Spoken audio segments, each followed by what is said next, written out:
So they've given us standard form, which standard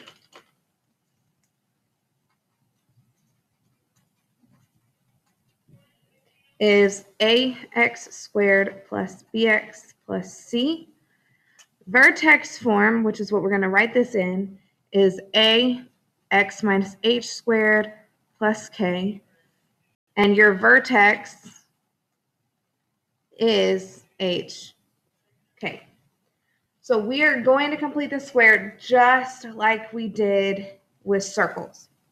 So we're going to look at this first example. Your A, you see that A is in both of them. A is going to be the same no matter what. So whatever your leading coefficient is, A. So our leading coefficient, what's written in here, is a 1. So for our vertex form, we have 1 to start off with. And what we're going to do is we're going to separate this out just like we did with completing the square. We're going to group our x's and leave a space. So we're going to do x squared plus 16x plus, we're going to leave a space, and then we have our 71. And what we're going to actually do is that if we're going to add a value here, we're going to have to subtract it here. Because we can't just randomly add a number. If we add it, we got to subtract it. Just like when we were doing equations of a circle,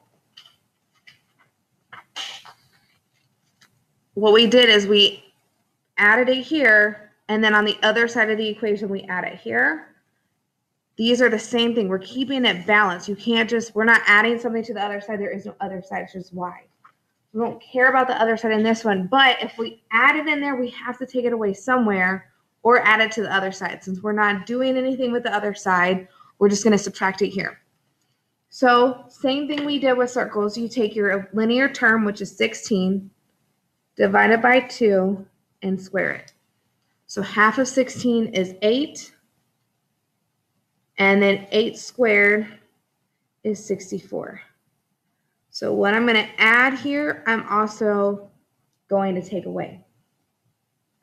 And now that's really it. The next part is factoring, which is what we did with circles as well. Variable of the first, sine of the second, and square root of the third, or whatever this value is. And then all you do is add this piece right here. 71 minus 64. And you get 7. So plus 7. And that's your vertex form. So it's y equals x plus 8 squared plus 7. Okay, let's look at it if we have something other than a positive 1 up front.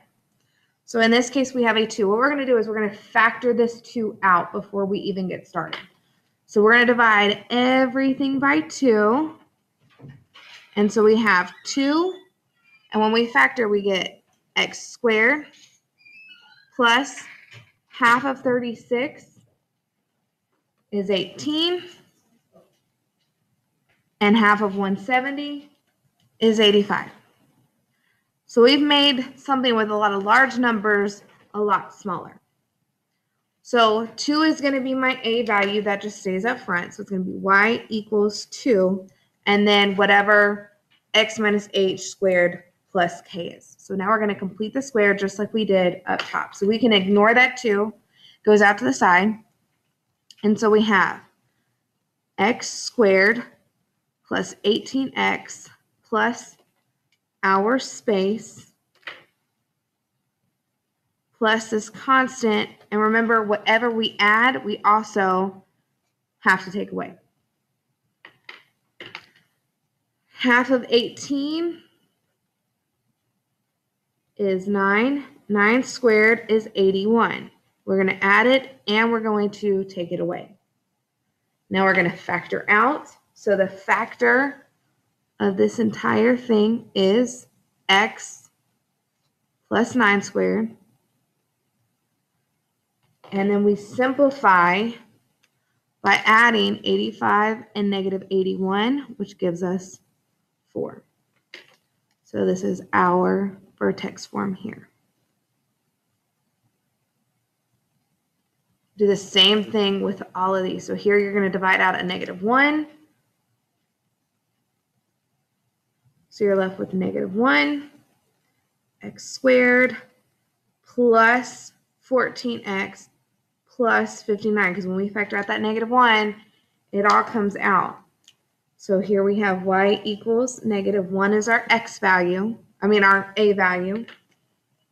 And then we factor out x squared plus 14x plus our space plus 59. And what we add, we also have to take away. Half of 14 is 7. 7 squared is 49. And now we factor out. So when we factor out this right here, we get x, whatever this is, it's a +7. And then we add 59 and -49, which is 10.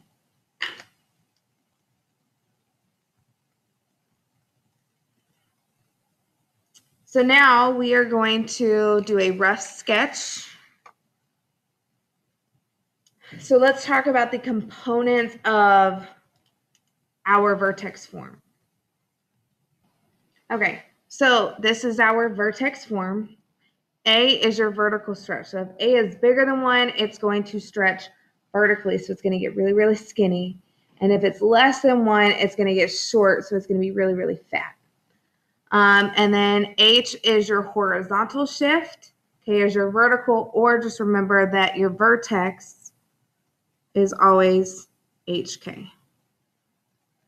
So if we look at this first example, also another thing to note is that if you have a negative out in front, it's going to flip the entire graph.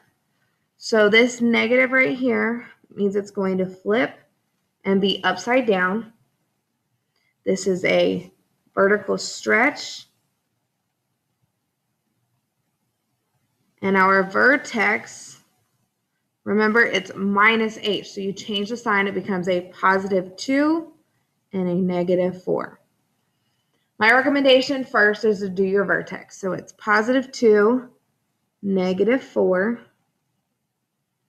And then it's flipped, meaning it's going to look upside down.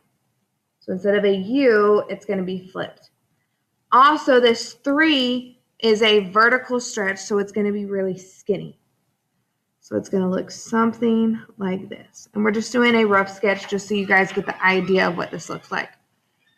Okay, when we look at 16, we have a flip here. We have a vertical shrink this time because it's less than 1. And our vertex is +1 because we changed the sign, +4. So you graph your vertex at 1, 4. Again, it's upside down, so it's not a U anymore. And this is going to be a fatter one because it's going to vertically shrink, and so it's going to be a fat parabola. So it's going to go out, and it's going to be upside down. All right, let's look at one more. We're going to look at number 18. It's going to be a U-shaped because it's positive out in front. This is a vertical shrink. And our vertex is -5 because we changed sign, +2. So we graph our vertex, it's -5, -2. It's going to go up, and it's a shrink, so it's going to be fat. Okay, rough sketch, just so you guys get the understanding.